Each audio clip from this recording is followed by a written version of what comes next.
Important topic है, long question के लिए भी प्रैक्टिकल के लिए भी इंपॉर्टेंट है। रिपल टैंक का नेक्स्ट आपके पास टॉपिक है। अब बेसिकली रिपल टैंक जो होता है वो क्या होता है।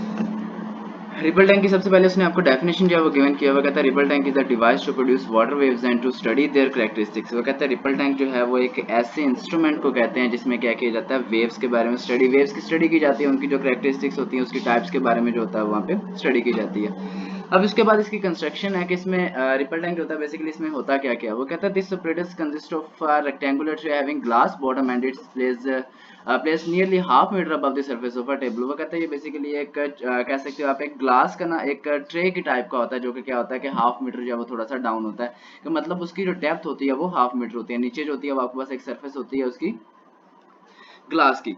वो कहता है waves can produce on the surface of water present in the tray by means of a vibrator. अब इसके ऊपर अगर आप देखें तो आपके पास एक वाइब्रेटिंग मोटर जो है वो इसके ऊपर शो की होगी। जी नजर आ रही है इसके फिगर में।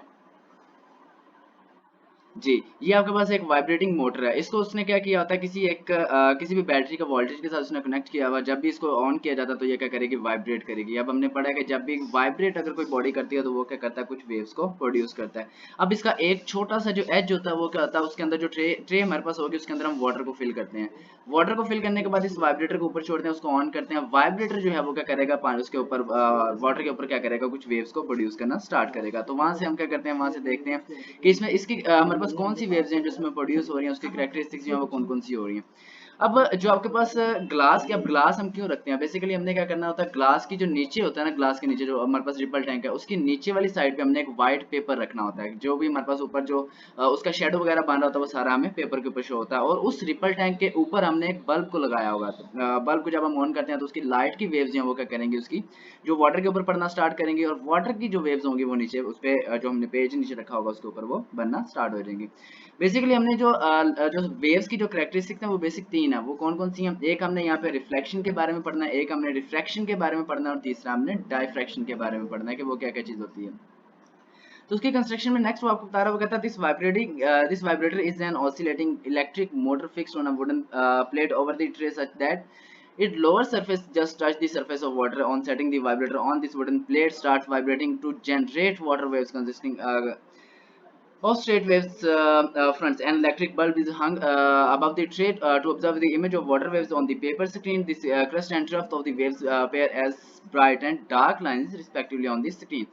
तो आपको ये चीज वो कह रहा है आपके पास क्या होता है, एक ग्लास की एक ट्रे सी होगी। ट्रे के ऊपर आप क्या करते हो, उसके अंदर पानी रखते हो। ट्रे के नीचे जो होता है वो आपने एक पेज रखा होता है। ट्रे के ऊपर आपने एक बल्ब लगाया होता है, और उसके उसी के ट्रे के ऊपर वाली साइड पे आपने एक वाइब्रेटिंग मोटर को क्या किया होता है, उसको प्लेस किया होता है। जब आप क्या करेंगे, बैटरी के वोल्टेज के साथ कनेक्ट करेंगे, उसको ऑन करेंगे, तो उस सूरत में क्या हो जाएगा, वो वाइब्रेट करना स्टार्ट करेगा। वाइब्रेट करना स्टार्ट करेगा तो उसका मतलब थोड़ा सा जो उसका पार्ट है वो क्या करेगा, वाटर के साथ अटैच होगा। जब वाटर के साथ वो अटैच हो रहा होगा तो वो क्या करेगा, उसमें वाइब्रेशन पैदा करना शुरू करेगा। अगर उसमें वाइब्रेशन प्रोड्यूस होंगी तो उस सूरत में क्या होगा, वहां पे वेव्स बनेगी। अब क्योंकि ऊपर लाइट ऑन हो रही है तो वो जो वेव्स होंगी वो नीचे आपको पेज पे शो करना स्टार्ट करेगा। जिसकी कंस्ट्रक्शन में डेफिनेशन में किसी को मसला हो, ठीक है। उसके बाद नेक्स्ट देखें, हमारे पास फर्स्ट कैरेक्टरिस्टिक्स है रिफ्लेक्शन ऑफ वेव्स की। रिफ्लेक्शन जो होती है वो क्या होती है। वो कहता है उसको हम कैसे फाइंड कर सकते हैं। वो कहता है place a barrier in the ripple tank. जो आपके पास रिपल टैंक है, जो आपके पास ट्रे है ग्लास की, उसके ऊपर सबसे पहले आप क्या करें, एक बैरियर रख लें। बैरियर हम कहते हैं किसी भी एक ऑब्स्टेकल को, कोई भी आपके पास एक स्टील का रॉड टाइप हो सकता है, आप क्या करें, उसको वहां पे प्लेस करें। जैसे यहाँ पे अगर नीचे आप फिगर पे देखें तो ब्लैक कलर की एक लाइन सी आपको नजर आ रही है, इंक्लाइन लाइन। जी नजर आ रही है।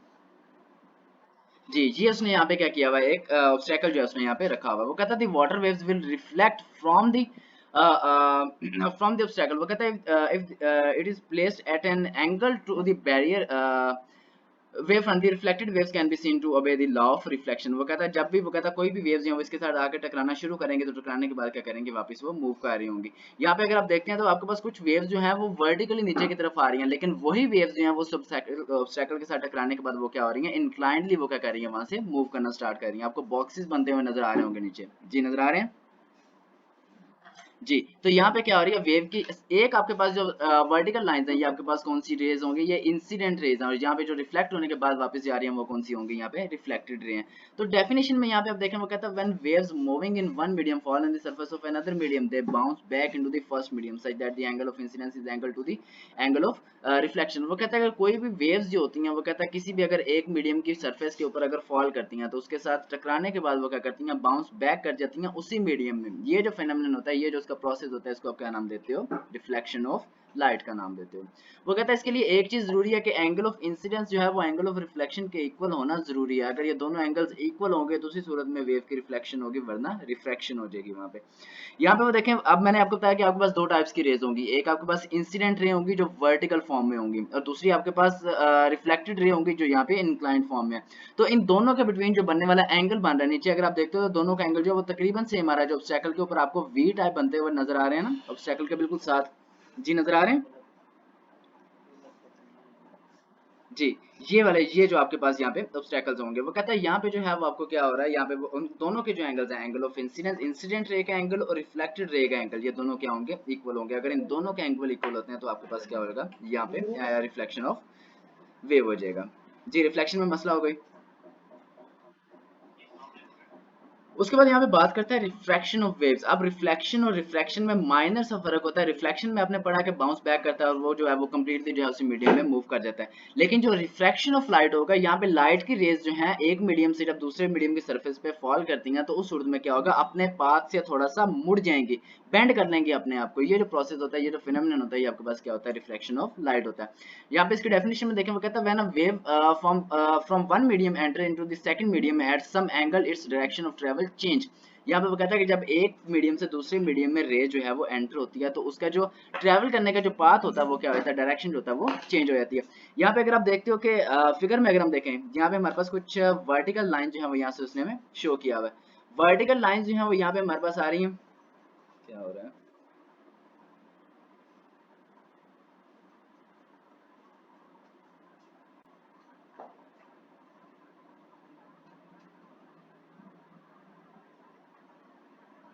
जी। यहाँ पे अगर आप फिगर में देखते हो आपके पास यहाँ पे वर्टिकल लाइंस जो हैं वो शो कर रहा है यहाँ पे, जी वर्टिकल लाइन नजर आ रही हैं। और यहीं पे अगर आप देखते हो तो जहाँ पे आपके पास शैलो वाटर आ रहा है या जहाँ पे आपके पास डीप वाटर आ रहा है, वहाँ पे वो जो लाइंस होंगी वो क्या हो जाएंगी, नीचे की तरफ बेंड होना शुरू हो जाएंगे। अपनी बेंड जो अपनी जो भी डायरेक्शन होगी उसको वो चेंज करना स्टार्ट कर देंगी। यहाँ पे ये वर्टिकल लाइन थी, लेकिन इस पॉइंट से आके वो नीचे की तरफ बेंड होना शुरू होगी। तो यहाँ पे जो है वो आपके पास क्या होगा, रिफ्रैक्शन ऑफ लाइट होगी।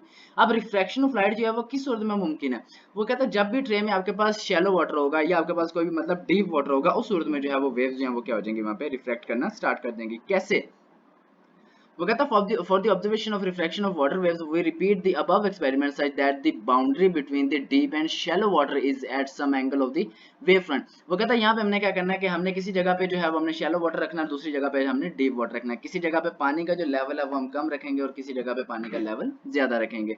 वो कहता है now we will be observe that in addition to the change in wavelength the waves change their direction of propagation as well।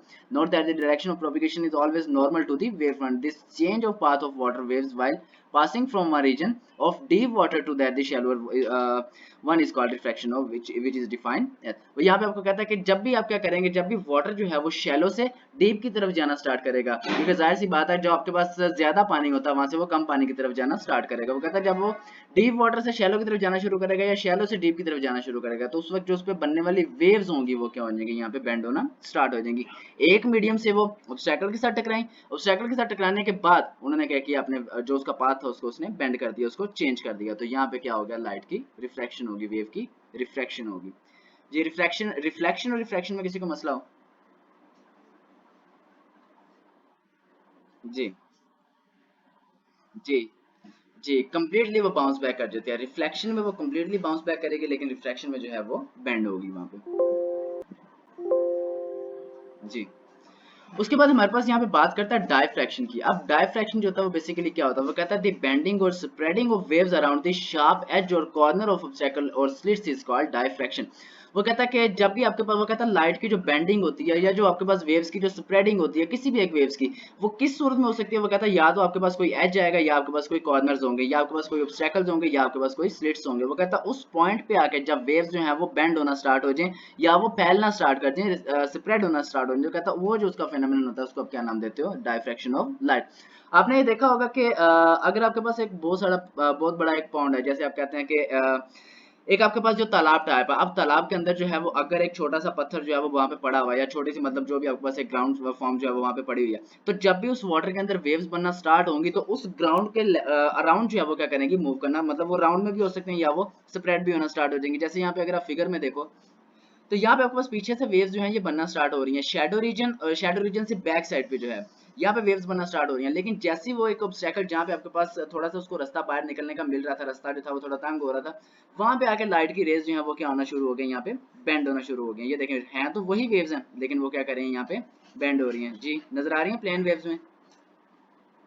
जी जी, ये जो है यहाँ पे क्या होना शुरू हो जाएंगी, बेंड होना शुरू हो जाएंगी। वो कहता है यहाँ पे या तो वेव्स की बेंडिंग हो रही हो किसी ऑब्स्टेकल की वजह से, या उसकी क्या हो रही हो, स्प्रेडिंग हो रही हो। कि यहाँ पे सेकंड फिगर में देखें आपके पास जो है वो यहाँ पे स्ट्रेट वेव्स आ रही हैं, स्ट्रेट वेव्स हैं, लेकिन स्ट्रेट जैसे ही आपके पास ऑब्स्टेकल्स आएंगे तो वहां पे जो है उनका राउंड होना शुरू हो गया। वेव्स आपके पास स्ट्रेट थी लेकिन उन्होंने क्या करना शुरू कर दिया, स्प्रेड अपने आप को करना शुरू कर दिया, यहाँ पे सर्कुलर फॉर्म में जो है उसने आना शुरू कर दिया। तो यहाँ पे आपके पास क्या हो गया, वेव की स्प्रेडिंग हो गई है। तो कहता है आपके पास बेंडिंग और spreading of waves around the sharp edge और कॉर्नर ऑफ ऑब्स्टेकल और स्लिट इज कॉल्ड डायफ्रैक्शन। जी डायफ्रैक्शन में मसला हो गई। जी, इसके यहाँ पे देख लें कि डायफ्रैक्शन होती है वो किस तरीके से होगी। वो कहता है now we observe the phenomenon of diffraction of water waves generate straight waves in a ripple tank and place two obstacles line in such a way that separation between them is equal to the wavelength of water waves। वो यहाँ पे कहता है कि आपने क्या करना है, जो आपके पास रिपल टैंक है इसकी सरफेस में जो भी आपने वाटर छोड़ा हुआ, वो कहता है इस पे क्या करें, हम सबसे पहले वेव्स को वहाँ पे प्रोड्यूस करना स्टार्ट करें। वेव्स को प्रोड्यूस करने के बाद आपने क्या करना, दो ऑब्स्टेकल्स जो है उसके रास्ते में रखना है। यहाँ पे जो आपको फर्स्ट रीजन में जो आपके पास शैडो रीजन में जो दो ऑब्स्टेकल्स ब्लैक कलर में जो लाइंस नजर आ रही हैं, ये दो ऑब्स्टेकल्स यहाँ पे रखी हुई हैं। जी नजर आ रही हैं। जी, वो कहता है after passing through a small slit between the two obstacles the wave will spread in every direction and change into almost semi circular pattern. वो कहता है जब भी ये वेव्स जो हैं वो इस छोटे से पाथ में से पास करना स्टार्ट करेंगी तो वो एक सेमी सर्कुलर सेक्शन, यहाँ पे आपके पास एक हाफ सर्कल का एक सेक्शन जो है वो बनता हुआ आपको नजर आ जाएगा। तो कहता है वहां पे आपके पास क्या होगी, वेव्स जो है वो मूव करना स्टार्ट करेंगी और अपने आप को वो स्प्रेड करने की कोशिश कर रही होंगी। तो यहाँ पे आपके पास क्या हो रहा है, उसकी स्प्रेडिंग हो रही है। सॉरी, सेकंड वाली जो फिगर है, फर्स्ट वाली में आपके पास क्या हो रहा है, उसकी बेंडिंग हो रही है, और सेकंड वाली जो फिगर है उसमें आपके स्प्रेडिंग हो रही है वेव्स की। जी, वो कहता है diffraction of waves can only B observe clearly if the size of circle is compared with the wavelength of the wave. वो कहता है कि आपने क्या करना है कि जितनी उस वेव की वेवलेंथ होगी उतने ही आपने उसको ऑब्स्टेकल रखना। वेवलेंथ किसको कहते हैं, किसी को याद हो? जी, अब नहीं कोई बोलेगा। जी, वेवलेंथ किसको कहते हैं? पूरा चैप्टर आपने वेवलेंथ के रिलेटेड आपने पढ़ लिया और वेवलेंथ का नहीं पता।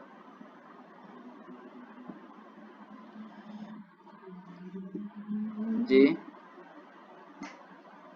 द डिस्टेंस, वो तो आपको डिस्प्लेसमेंट होता है या डिस्टेंस होता है। वेवलेंथ क्या होता है?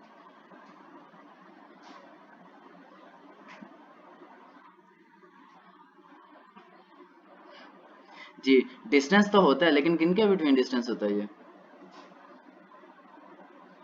जी मुजम्मिल आप बोलो। याद नहीं है? जी ताबे बच्चे आप बोलो, आपको तो बिल्कुल नहीं पता होगा। हम्म, जी, ये तो आपने बुक से पढ़ लिया। जी भैया मैं सिंपल से इसकी डेफिनेशन बता दूं। कहता है the distance between crust and trough is called a wavelength. वो कहता है एक वेव की जो क्रस्ट होती है और ट्रफ होती है, इन दोनों के बिटवीन जो टोटल डिस्टेंस होता है ये आपके पास वेवलेंथ होती है। अब क्रस्ट और ट्रफ का तो पता होगा ना।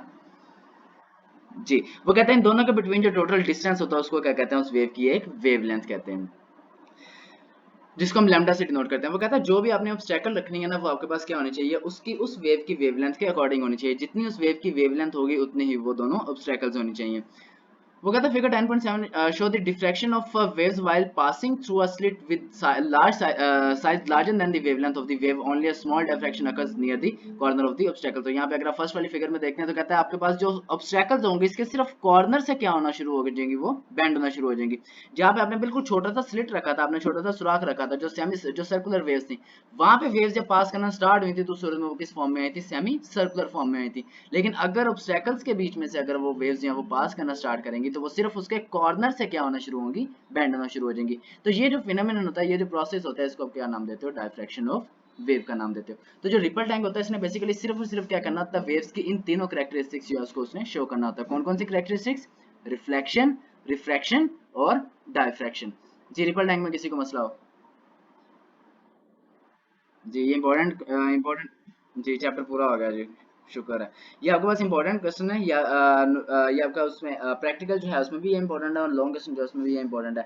डेफिनेशन जो है वो भी यहाँ से पूछ सकते हैं शॉर्ट क्वेश्चन में, रिफ्लेक्शन, रिफ्लेक्शन और रिफ्लेक्शन डायफ्रैक्शन के तीनों जो है आपने यहाँ से याद करनी है और किस तरीके से ये प्रोड्यूस करते हैं उस चीज़ को भी आपने यहाँ से शो करना होगा। ठीक है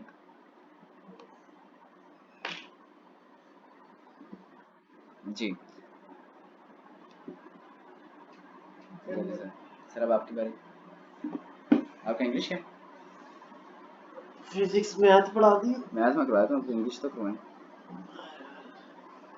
देख लो क्या हो रहा है।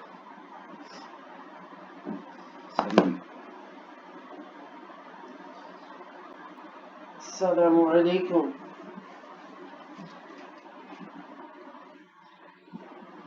क्या हाल चाल है आप लोगों के, ठीक हो? अल्हम्दुलिल्लाह। अच्छा, कल जो डिस्कशन की थी एक पॉइंट रह गया था, मुझे भी नहीं याद रहा, वो बताना कि अगर किसी डायरेक्ट स्पीच में ना आपके पास यूनिवर्सल ट्रुथ होता है, यूनिवर्सल ट्रुथ से मुराद है कोई मॉरल, कोई ऐसी चीज जो सही होती है, मिसाल के तौर पर जैसे कि honesty is the best policy, ये यूनिवर्सल ट्रुथ है, ये चीज कंफर्म है कि एग्जिस्ट करती है, ठीक है। तो अगर कोई ऐसी डायरेक्ट स्पीच कि जिसमें यूनिवर्सल ट्रुथ भी बताया जाए तो वो भी चेंज नहीं होता, वो बस आपने इन्वर्टेड कॉमास को डायरेक्ट में कन्वर्ट कर देना, बाकी पूरी डायरेक्ट स्पीच वैसे ही रहेगी, ठीक है। जैसे कि the teacher said honesty is the best policy. अब ये क्या है, ये यूनिवर्सल ट्रुथ है, ये सच्ची चीज पर मबनी एक आपके पास सेंटेंस है। ये जब आप कन्वर्ट करोगे तो क्या होगा, the teacher said that honesty is the best policy, वो वैसे क्या वैसे ही रहेगा, ठीक है। ये एक पॉइंट था जो कल स्किप हो गया था, किंजा समझ आई? और तैबा को? चलो अब पकड़ो एक पेन रजिस्टर और मुझे इसके मोबाइल में, और मुझे, मैं आपको बताता हूँ डायरेक्ट स्पीच, मुझे इनडायरेक्ट स्पीच पे करके बताओ सर हमने ये बनाया उसका, ठीक है। निकालो सारे रजिस्टर पेन अपने, एक एक तीनों को देना मैंने।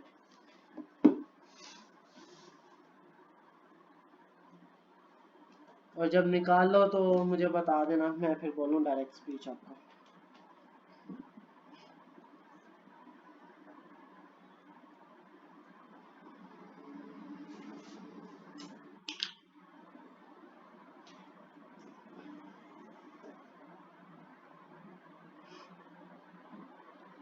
ओके, सबसे पहला जो डायरेक्ट स्पीच होगी वो होगी किंजा के लिए। किंजा लिखो, दे विल से टू अस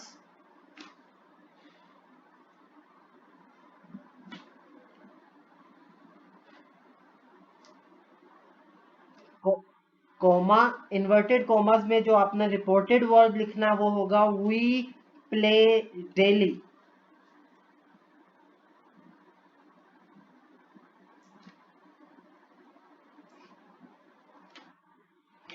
चलो तैबा अब आपने बताना है, डायरेक्ट स्पीच लिखो जरा।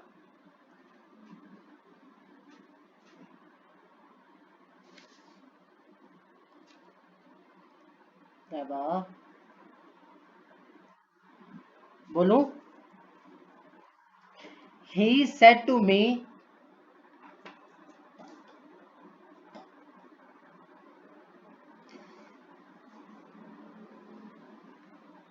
फिर कोमा आता है, और जो इन्वर्टेड कोमास में जो आप आगे लिखोगे वो होगा आई राइट अ लेटर। ठीक है।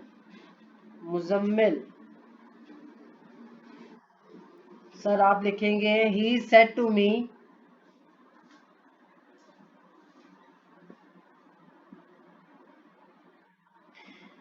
कोमा, और फिर रिपोर्टेड स्पीच आपकी होगी इन्वर्टेड कोमास में, वो है I have written a letter. चलो जो जो बना ले मुझे बता दी सर, हमने इसको ये बनाया।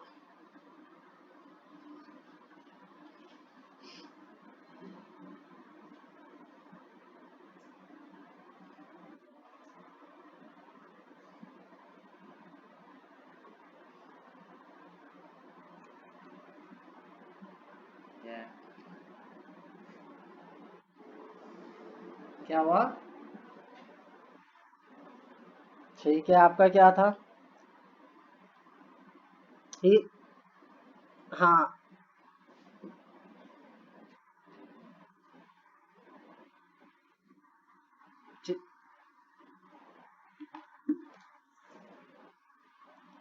he told me that he,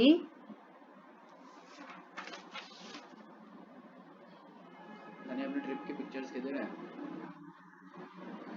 अच्छा इनडायरेक्ट भी राइट पे ही आएगा, क्यों? मैं वो एडिट करनी है। प्रेजेंट कौन सा सेंटेंस है ये, पहले ये बताओ ना, प्रेजेंट कौन सा है? इंडेफिनिट। ठीक है, और जब पास्ट में जाएगा तो सेकंड फॉर्म नहीं आएगी? आएगी ना, तो क्या बनेगा फिर?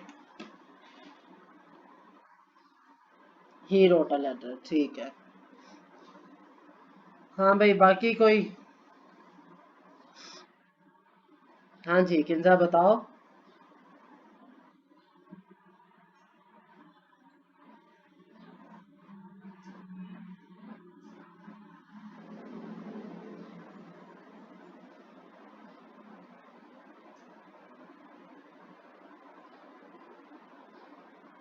हम्म। दे क्या, दे वुड टेल अस?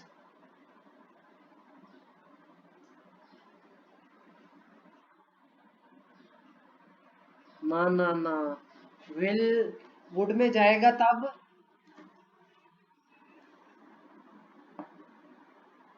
जाएगा लेकिन तब जब विल आपका रिपोर्टेड स्पीच पे हो, रिपोर्टिंग में आप चेंज नहीं करोगे।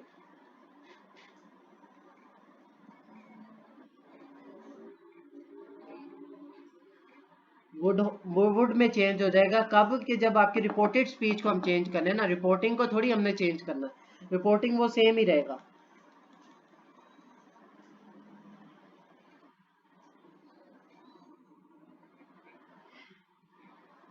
अब जैसे कि अब ये होता कि भाई they will say to us we will play daily, तो जब अब ये आप करोगे तो फिर वो हो जाएगा they will tell us that they would play daily.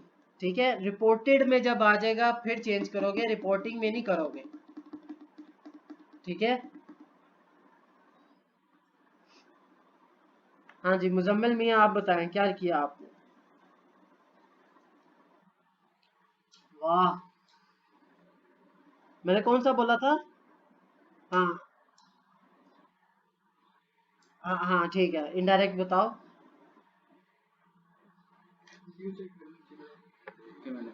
अल्लाह के बंदे, सेड, सेड टू किस में जाना था? ये 46,500 हाँ तो फिर तो इनडायरेक्ट में भी सेड कह दिए।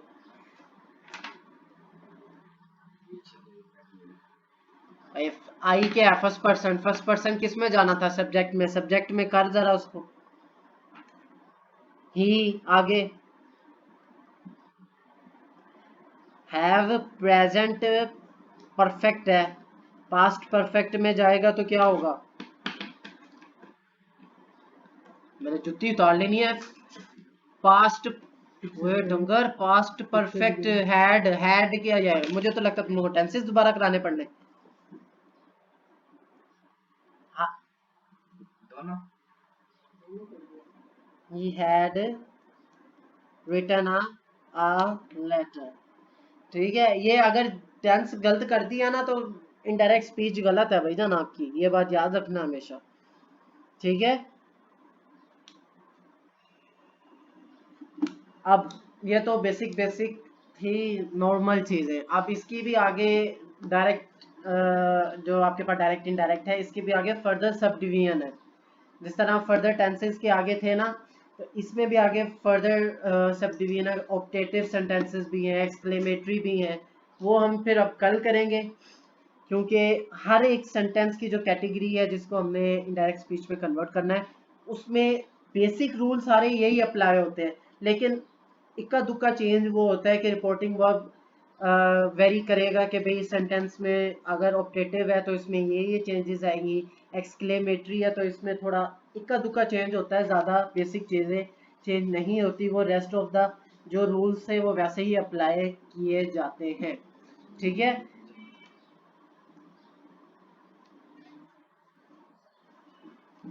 बर्डन डालने का मकसद नहीं था मेरा कि मतलब कि कंफ्यूज ना कर जाओ तुम लोग, क्योंकि बेसिक आता होगा तो आगे इनकी फर्दर सब डिवीजन समझ आएगी, बेसिक नहीं आएगा तो डायरेक्ट इनडायरेक्ट कट्टा समझ नहीं आनी, ठीक है।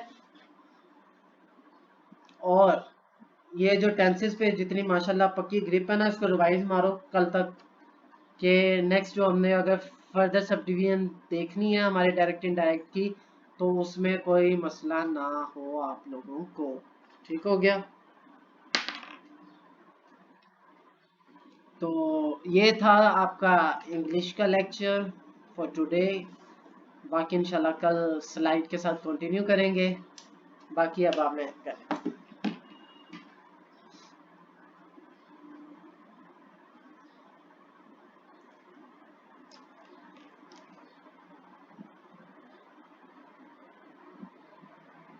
जी मैथ्स निकालें सारे। मुझे तो लगता है वो भी पता नहीं कब से होना है।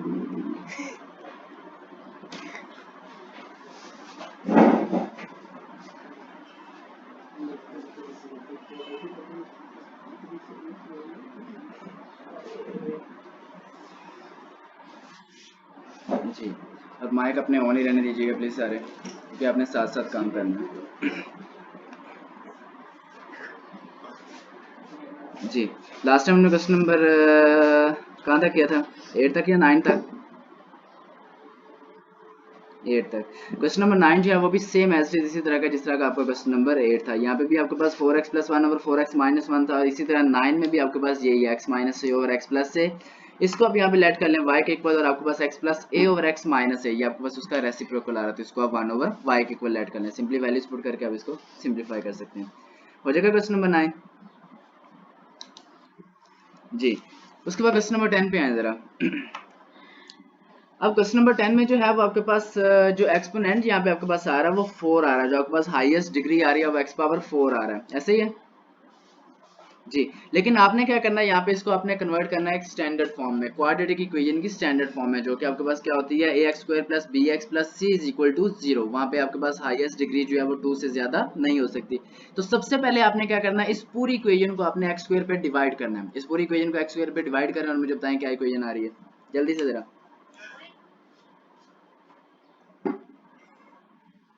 ये जो आपके पास पूरी equation x power 4 minus 2x cube minus 2x square plus 2x plus 1, question number 10 की जो इक्वेशन है ना, इस पूरी इक्वेशन को आप x स्क्वायर पे डिवाइड करो, हर एक नंबर को जी।